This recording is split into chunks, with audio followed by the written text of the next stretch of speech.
Welcome back to the Make Time for Success podcast. This is episode number 207. Before we begin today, I want to take a minute to just send happy Thanksgiving greetings to all my American listeners and extend my gratitude to everyone who is listening, both American and international. You are all friends of mine. I am so grateful for your attention, your listening, your growth path for yourself, and for you for inspiring the work that I do on the show. Thank you so much for your continued and ongoing support. I really appreciate all of you.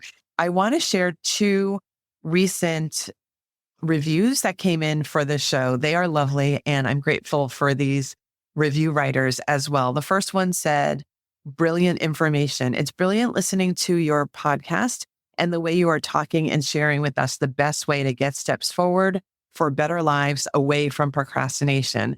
Thank you so very much for your time." Thank you so much, Manal Griffiths, for that lovely review. It was so kind of you. Thank you so much. And the second one was titled "Time Well Spent." I love these podcasts, especially Dr. Lee's solo ones. So many valuable tips and such positive energy that really makes me believe I can overcome procrastination. And that is by DGJEYSTJ. Thank you so much for that lovely and kind review as well.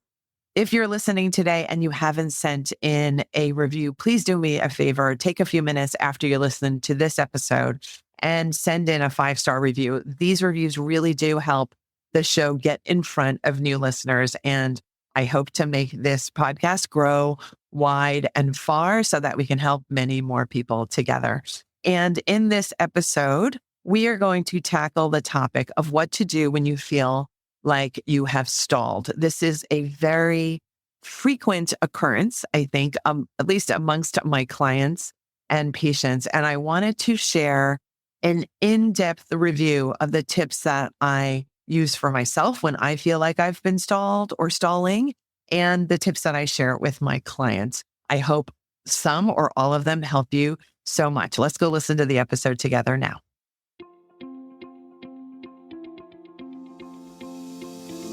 Hi, I'm Dr. Christine Lee, and I'm a psychologist and a procrastination coach. I've helped thousands of people move past procrastination and overwhelm so they could begin working to their potential. In this podcast, you're going to learn powerful strategies for getting your mind, body, and energy to work together so that you can focus on what's really important and accomplish the goals you want to achieve. When you start living within your full power, you're going to see how being productive can be easy and how you can create success on demand. Welcome to the Make Time for Success podcast. Hi there. For this episode, I feel like jumping right in because the topic is what to do when you feel like you've stalled. And what I like to do when I feel like I have stalled is I like to jump right back in. I just throw myself into the work again, because if I've reached a point of being totally stalled, then I feel like it's my job to just restart. Because after all, what does stalled out mean? Typically, it's like a car situation. The motor refuses to work. You're stuck somewhere you don't want to be, and you feel like you can't rely on your own car. So whenever I feel like that, and it's pretty rare that I feel that way these days, when I feel that way, I know that I can restart. I have trained myself. I have practice reminding myself that there's always a possibility of moving again, that I am never going to be truly stalled, where I have no hope, no engine, no place to get to, no way to get there. So that's my solution. I hope you adopt something like that eventually for yourself if you haven't already. But in today's episode, I'm going to share with you other types of tips that are a little gentler than throwing yourself back into your work, just in case you're currently feeling stalled or you have a pattern of getting stalled frequently. Because one thing I've noticed is that this complaint of being stalled is very common. A lot of my clients come to me saying, you know what, I have stalled, or I'm procrastinating, or I'm really stuck and I'm really irritated with myself. And I know what I need to do, but I just seem to turn on the TV just when I'm supposed to be working, things like that. So this is a very common issue. So if you feel like you're procrastinating or stalled out currently, please know that you're not alone. I think that's one of the first points of healing anything, is knowing that you are not the only person going through this. And certainly you are invited to become one of the people who totally heals themselves from needing to rely on being totally stalled to get through to the end goal. You really can skip this step, and I'm going to show you how.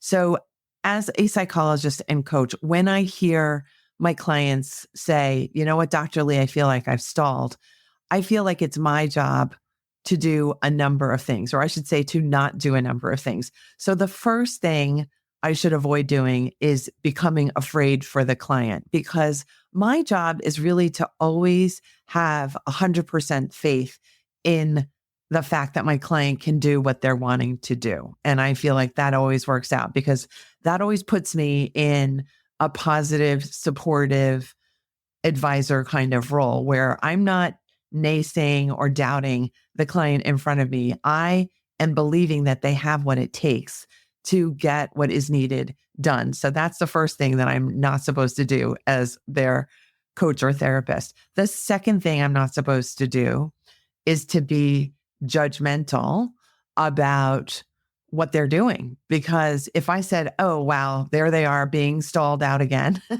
what kind of atmosphere or environment would I be creating for the client? They would likely not want to come back to see me anymore. They would likely feel put upon. They would likely feel like their problem has now just gotten a little bit worse. And I certainly don't want them to feel that either. And the third thing that I don't want to do to my clients when they're saying that they've stalled out is I don't want to be critical, because it can be really easy to say negative things. Just it's so common in the English language to be more negative, I think, than positive. But what I found is that clients who have a history of procrastination and sometimes of stalling out really are very capable of criticizing themselves. They do not need me to be slathering on another layer of criticism. That would just make zero sense for me to layer on and lay it on to the client so that they feel even worse. That's just not my job. It's not my inclination. And of course, I've built this whole philosophy and practice of healing myself and others from procrastination. And the philosophy is centered around the concept of always being really kind to yourself. So that means don't be afraid. That means don't be judgmental. That means don't be critical, and find all the other options of finding new perspectives on yourself and on the task that you feel you've stalled out on. So I'm going to share with you some steps for how to do this. But I think the very first thing that you need to remember is don't criticize, judge, or be afraid, and always be kind to yourself. That's like rule number one all the time, every day, no matter what. Be kind to yourself. In my view, in my book, it's not worth getting things done if you're going to tear yourself apart. That's just my philosophy. All right. So here are, I would say, probably 5 tips for ways that I teach my clients how to handle the situation of feeling like they've stalled. The first thing that I always try to analyze and review is to analyze how much overwhelm there is. And so the first tip that I would share to any client is to reduce the overwhelm, because if the stress is just zinging about and the person is panicking or feeling out of control in any way, or feeling so weighted down that they can't move, we have to alleviate that first. Because when you're in a state of psychological or physical overwhelm, you're just going to end up fighting against yourself when you're trying to be productive. Think about it. If you are feeling completely anxious and overwhelmed, that's part of you. And then the other part is saying, but I need to get this done. I think we've all been in this situation before. So this probably sounds familiar. So part of you is feeling completely freaked out and tired and exhausted and not well. And the other part is saying, but we need to get this done.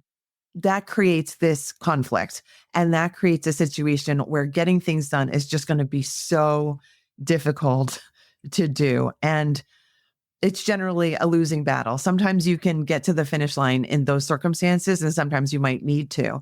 But I'm going to suggest that whenever you can, reduce the overwhelm first, then align with your goals, right? Then you get back onto the same page with yourself and you say, you know what?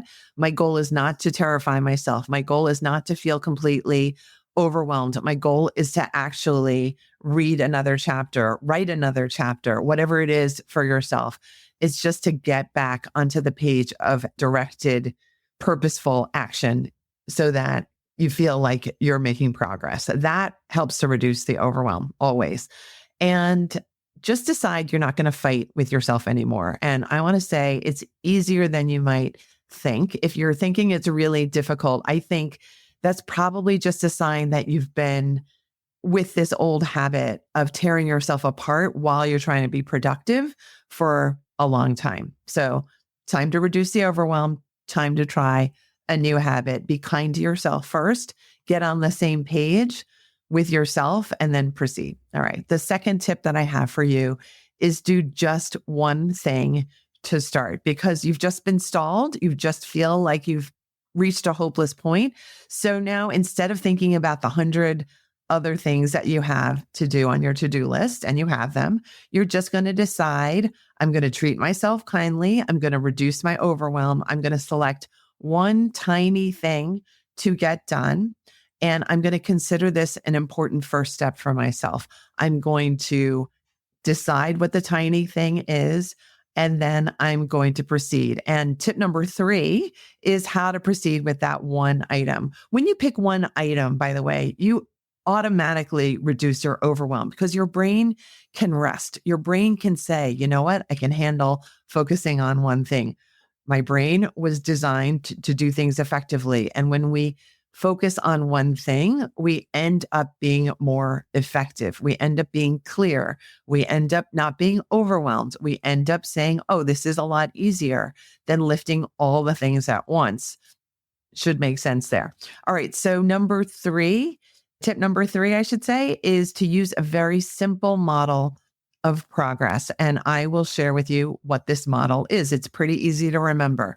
It's essentially think, say, do, and celebrate. So when your mind thinks about it, the it is generally your task. Then you say it out loud, you write it down, you tell someone, you verbalize it, you make it a real thing by verbalizing. Then you do it. You don't delay, you don't avoid, you don't panic. All you need to do is just think, say, do. And then the fourth step, which is very, very important, is you celebrate it. I've found that people tend to continue feeling like they've stalled or they're procrastinating or they're failing simply because they've forgotten the fourth step to celebrate. And I don't want you to do that. I want you to make this really easy switch in your habit. If you are frustrated with your level of progress or rate of progress at this time, I want you to do something small. I want you to think it, say it, do it. And then I want you to make sure you treat yourself with a celebration. It doesn't have to be a thing that you do, but it has to be a celebration. You have to feel excited that you completed this item, because that's going to complete the cycle of progress. And you will feel then, oh, I've marked the progress for myself. And guess what happens when you mark progress? Your brain and body then are much more inclined to continue on with you. Instead of saying, we're done now, your brain and body are both excited that you're celebrating, and they are on board with another celebration for you. They are ready to help you do the next thing. So a very simple model of progress: think, say, do, and celebrate. All right. The fourth tip that I have for you is to look at your tendency to lean towards the negative. If you're telling yourself, I've stalled, then I want you to think to yourself, what does this mean for me to see myself as being stalled?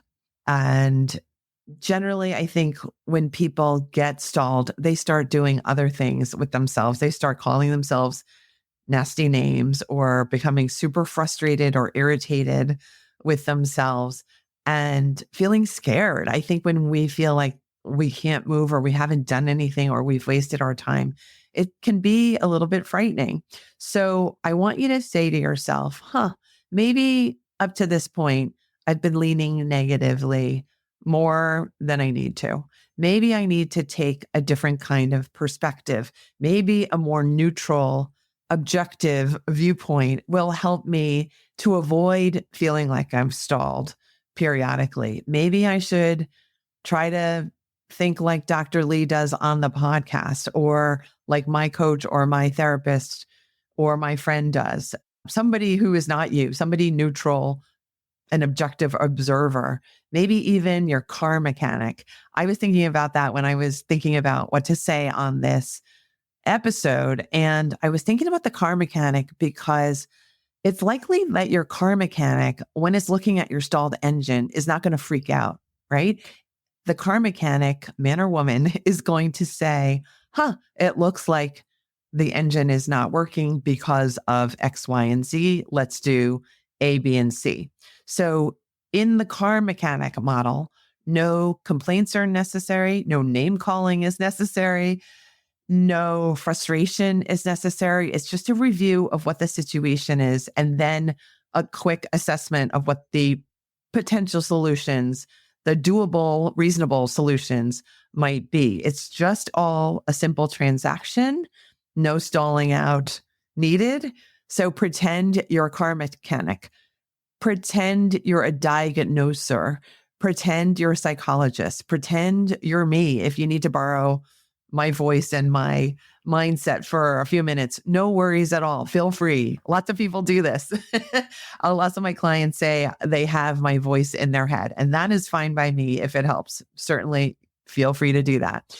But tip number 4, as a reminder, is to check your tendency to lean negative if that happens to be true for you or about you.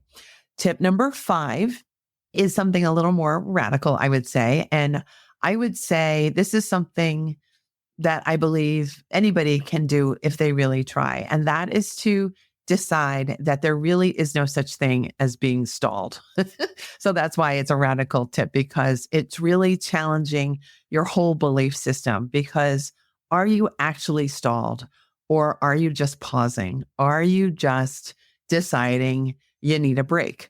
Are you just stopping for a minute before you really get going, before you throw yourself into your work more powerfully? I believe there's no such thing as stalled energy, because energy moves, energy zips around, energy is looking for the next space to move into.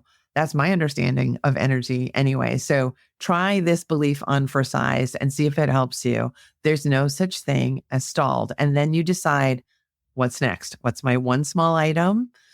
How do I reduce my overwhelm? How do I do a simple model of getting this done? Think, say, do, celebrate. How do I avoid leaning negative in this situation? And how do I remind myself there's no such thing as my being stalled? I hope you really enjoyed these tips. I really enjoyed sharing them with you in this episode. And I want to share with you that I have another free download for this episode, and this will help you to remind you that you've always got options, that you can always restart. And that's why I've called this download the Restart Download. You can get it at maketimeforsuccesspodcast.com/restart. Again, it's maketimeforsuccesspodcast.com/restart. And I look forward to sharing more tips and tricks and inspiration with you next week. Thanks so much for being here. You inspire me. Take care. Go get them. Thank you for listening to this episode of the Make Time for Success podcast. If you enjoyed what you've heard, you can subscribe to make sure you get notified of upcoming episodes. You can also visit our website, maketimeforsuccesspodcast.com, for past episodes, show notes, and all the resources we mention on the show. Feel free to connect with me over on Instagram too. You can find me there under the name Procrastination Coach. Send me a DM and let me know what your thoughts are about the episodes you've been listening to. And let me know any topics that you might like me to talk about on the show. I'd love to hear all about how you're making time for success. Talk to you soon.